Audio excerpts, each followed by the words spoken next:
राहुल गांधींकडून पहलगाम हल्ल्यातील शहीद विनय नरवाल यांच्या कुटुंबियांची भावनिक भेट। दोषींना अशी शिक्षा द्या की कुणीही भारताकडे डोळे वर करून पाहणार नाही, राहुल गांधी यांचं ट्विट।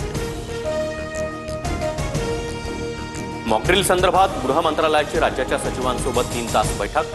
मॉकड्रिलचा देशभरातील तयारीचा आढावा घेतला। संभाव्य अडचणींची पडताळणीबाबत चर्चा। बैठकीनंतर सचिवांची माहिती।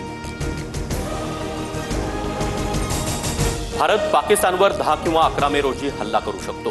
रशियाच्या विजय दिवसानंतर पाकवर आक्रमण होण्याची शक्यता। पाकिस्तानचा भारतातील माजी राजदूत अब्दुल बासितकडून भीती व्यक्त।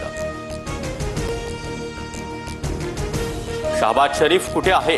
पाकमध्ये पत्रकारांचा प्रश्न। तर पाकिस्तानचे पंतप्रधान सर्व गोष्टींची माहिती घेत आहेत। उपपंतप्रधान इशाक दारचं उत्तर।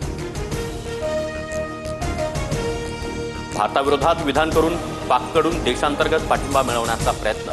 भारतानं पाकिस्तानवर हल्ला केल्यास जगात कुणीही वाचणार नाही। पाकचा संरक्षण मंत्री ख्वाजा आसिफ पुन्हा एकदा बरळला।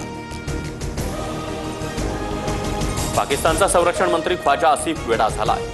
ख्वाजा आसिफनं जगाला धमकी दिल्यानंतर पाकिस्तानचाच माजी परराष्ट्र मंत्री कनवाल सिब्बलची टीका।